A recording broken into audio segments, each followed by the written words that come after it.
क्या कहेंगे, क्या कहते कहते कहते तक सांसद को, विधायक को, जहाँ ऐसे हुआ, पूरा हो जाएगा, अभी तक नहीं हो पाया। रात में बारिश हुआ, तूफान, सारा चचली टूट के परेशान हो गए हम लोग। रात से हम परेशान हैं, काफ़ी दुख महसूस हो रहा है कि बच्चे के स्कूल जाने में, अभी कोई बीमार हो जाए ना 10 किलोमीटर घूर के अस्पताल जाना पड़ेगा। सांसद जी आते हैं, फीता काट के चले जाते हैं, सिर्फ वोट के समय याद जनता का आता है। कोई नहीं बना, क्या कहते हैं, कई बार जो है क्या कहते हैं, जब इंजीनियर साहब जैसे इसको नाप जोक करके जो सब ले गए, लेकिन अभी तक जैसे क्या कहते हैं निर्माण नहीं हो पाया। कम से कम तो 200-250 घर कट रहा है अभी नदी के किनारे में।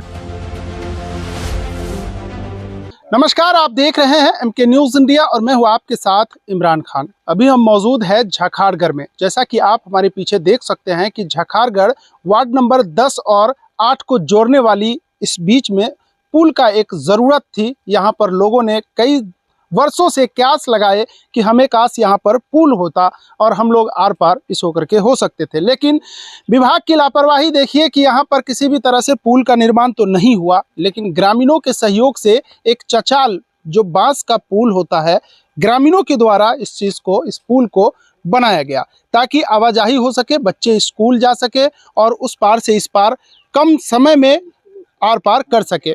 लेकिन अब जो है यह पुल, जब रात में बारिश हुई है तो इस बारिश के चलते तेज बहाव आया ये सुरसर नदी में और चचाल जो है बांस का पुल है, यह पुल ध्वस्त हो गया। पानी में के सहारे, पानी में तेज बहाव की गति से अपने अंदर समा ली और इस चचाल को अपने आगोश में लेकर के बहा ले गई।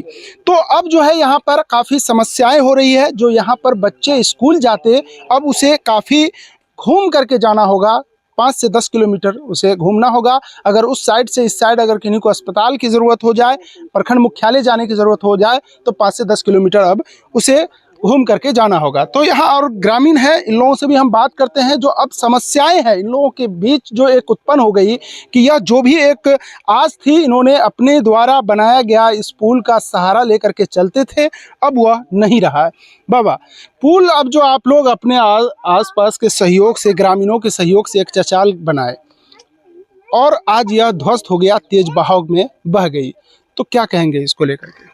हम लोगों को क्या कहेंगे, क्या कहते कहते कहते तक सांसद को, विधायक को, जहाँ ऐसे हुआ, पूरा हो जाएगा, अभी तक नहीं हो पाया। तो हम लोगों का खेती बाड़ी भी जैसे क्या कहते हैं जाने में भी बहुत कठिनाई हो गई। और बच्चे लोगों को तो क्या, स्कूल जैसे शिक्षिका भी जैसे क्या कहते हैं उस पार से इस पार आती थी, इसी पर पार होकर के। मालूम हो कि यहाँ 8 नंबर और 10 नंबर वार्ड के बीच में है यह नदी है, सुरसर नदी है, लेकिन यहाँ पर पुल नहीं है। जहाँ पे सरकार एक तरह से वादा करती है कि हम जगह जगह सड़कों का जाल बिछा चुके हैं, पुल पुलिया का निर्माण करते हैं, लेकिन यहाँ पर अब तक पुलिया नहीं बना है। नहीं बना, क्या कहते हैं, कई बार जैसे क्या कहते हैं, जब इंजीनियर साहब जैसे इसको नाप जोक करके जो सब ले गए, लेकिन अभी तक जैसे क्या कहते हैं निर्माण नहीं हो पाया। तो ये नापी जो हुआ कब? इलेक्शन से कुछ दिन पहले क्या कहते हैं 2 साल 3 साल पहले भी हुआ है। इलेक्शन में भी जैसे क्या कहते हैं सांसद जी से बोले कि जब पूरा हो जाएगा इसका, जैसे क्या कहते हैं पूछे इंजीनियर साहब से ये क्या स्थिति में है। अब तो वही क्या मिला? आश्वासन मिला कि यहाँ तैयार होगा पुला। यहाँ आप इधर आ जाइए, क्या नाम हुआ आपका? मेरा नाम राम बाबू सिंह हुआ। राम बाबू सिंह जी, काफी देख रहे हैं आप लोग परेशान है। बहुत परेशान है हम लोग, इसलिए कि इस पार से उस पार जाने के लिए पूरा फैमिली, हम लोग पूरा समाज बिल्कुल परेशानी में है। सारा सिस्टम हम लोग का, जमीन जगह माल जाल सारा उसी पार है, सिर्फ घर है इस पार। और नदी जो है कि ये लोग, हम लोग लोकल आदमी सारे मिल के इस पार 8 नंबर और 10 नंबर का सहयोग आदमी मिल के बांस का चचली बनाए थे नदी टपने के लिए। इससे पूर्व में जो दिलेश्वर कामत जी हमारे सांसद थे, जब झखाड़गढ़ पंचायत वार्ड नंबर 9 में आए थे या स्कूल में, उनको जब वीडियोग्राफर दिखाया गया तो वादा किए कि पानी सूखने के बाद हम पुला बनाएंगे। दूसरी बार दिलेश्वर कामत जी दूसरा बार सांसद, फिर वो वर्तमान में अभी बन चुके, लेकिन पुला ऐसे ही रह गया। हम लोग का कोई सुनवाई नहीं हुआ पब्लिक का। आज देखिए कि आपके सामने जो नदी है, रात में बारिश हुआ, तूफान, सारा चचली टूट के परेशान हो गए हम लोग। अब क्या करेंगे? ये जो स्थानीय प्रशासन को आप लोग इसकी सूचना दिए कि नहीं? स्थानीय प्रशासन को हम लोग सूचना दिए हैं। इनके बाद कर्मचारी साहब को सूचना किया गया, बीडीओ साहब को सूचना किया गया, सीओ साहब को सूचना किया गया, बोले कि हाँ ठीक है आएंगे। लेकिन हम लोग गरीब आदमी का कौन परेशानी सुनता है सर? हम लोग का परेशानी अगर सुनता तो हम लोग का परेशानी दूर हो जाती, लेकिन कोई आदमी नहीं आए अभी तक। और भी लोग हैं यहाँ पर, खास करके युवा समाज से भी है। हर समय हर समस्या से जुड़ी हुई बातों को प्रशासन तक भी पहुँचाते रहते हैं। सुभाष जी हैं। सुभाष जी, ये चचाल जो है टूट गया है, पानी में बह गया, क्या कहेंगे? और प्रशासन को इसकी सूचना आप लोगों के द्वारा दी गई या नहीं?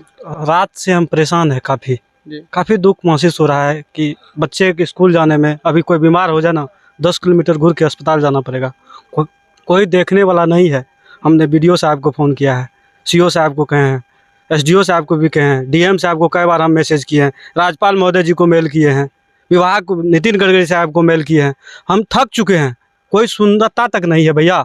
यहाँ कितनी आबादी होगी? आसपास में दो जो पंचायत है, बगल में आप रामपुर और उसके साथ ही नहीं सर, यहाँ से कटहरा कटहरा पंचायत जी, रामपुर कटहरा और ये झखाड़गढ़ के बीच। कटहरा, झखाड़गढ़, सोहटा, ये सब जो है से जुटा हुआ है इसमें।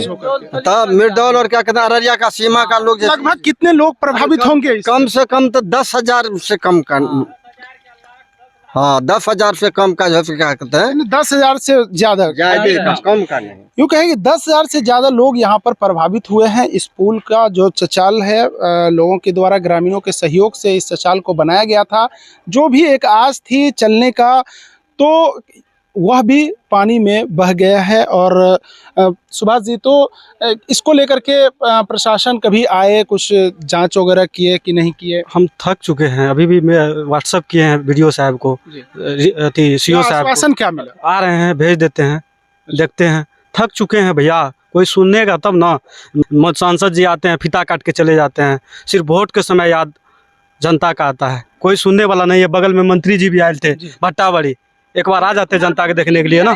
हाँ, एक बार जनता के जी, क्या बात है? नीरज कुमार बबलू जी भी यहाँ आए हुए थे। उनको जब हम लोग सारा सिस्टम दिखाए कि हम लोग को यहाँ पुला का निर्माण होना चाहिए, पुला होना चाहिए, ये चचली का, बांस का चचली जो है, इससे काम नहीं चलेगा। सिर्फ कटाव देख के चले जाते हैं। हम लोग का अगर थोड़ा सा साइड होके देखिएगा तो पूरा समाज का घर का बस्ती ये कट रहा है। इस नदी से हम लोग आने जाने में कितना ये आसपास बगल में जो कटाव हो रहा है, कितना घर होगा? कम से कम तो 200-250 घर कट रहा है अभी नदी के किनारे में। देखिए 200 से 250 घर नदी के किनारे बसी हुई है। और इस घर में जैसा कि देख सकते हैं कि कटाव जारी है, और तेज बहाव के चलते जो भी चचड़ी था, बांस का पुल बनाया गया था यहाँ के ग्रामीणों के द्वारा, वह भी पुल ध्वस्त हो गया और पानी के तेज बहाव में वह भी बह गया। लेकिन अब यह बात है कि अब प्रशासन इस पर क्या कुछ करती है, इन लोगों को क्या यहाँ पर सुविधा मुहैया करा पाती है, यह देखना बड़ा दिलचस्प होगा। लेकिन बात यहाँ होती है कि जब एक तरफ सरकार कहती है कि हमने विकास का पिटारा खोल दिया है, कई सारे विकास हमने किए हैं, चाहे वो सड़कें हो, पुल पुलिया हो, इस तरह से पुल का ध्वस्त होना भी आम हो चुका है। अब लोगों के मन में यह एक आस जो रखती थी मजबूती को लेकर के, ऐसे भी इस तरह की शिकायतें आने लगी। जगह जगह बिहार में पुल भी ध्वस्त होने लगा। तो यह तो एक मानव के द्वारा एक इजी वे में एक बांस का चचाल बना करके यहाँ पर तत्काल जो ग्रामीण खुद सहयोग से इस सुविधा को बनाए थे कि आर पार हम लोग इस 2 वार्ड को हम लोग जोड़ेंगे और इधर से उधर हम लोग जा सकते हैं। जो स्कूल हो, कॉलेज हो, और जो भी बच्चे यहाँ से पढ़ने के लिए जाते हैं उनको दिक्कत होती थी, तो एक उस दिक्कतों का सामना न करना पड़े, ग्रामीणों के सहयोग से इसका भी निर्माण किया गया था। लेकिन आज तेज बहाव के चलते यह भी बह गया। देखना बड़ा अब यह दिलचस्प होगा कि प्रशासन इसके ऊपर कब ध्यान देती है। और यहाँ पर खैर अभी पुल की बात जब हो, लेकिन यह चचाल को फिर से पुनः कब निर्माण कर पाती है, यह भी एक बड़ा सवाल है प्रशासन के लिए कि इस पर हम कब आवाजाही करवा सके। जी बताइए। अगर यह चचाल नहीं हम लोग का अभी तत्काली में नहीं बनता है तो कम से कम 10 किलोमीटर दक्षिण चुन्नी जाना पड़ेगा, और उत्तर साइड में हमको कम से कम तो महदीपुर 10 किलोमीटर उत्तर जाना पड़ेगा। नदी टपने के लिए हमको 10 किलोमीटर दक्षिण और उत्तर का सामना करना पड़ेगा सर। फिलहाल इस खबर में इतना ही। बने रहे एमके न्यूज़ इंडिया के साथ इमरान खान, ब्यूरो रिपोर्ट, बिहार।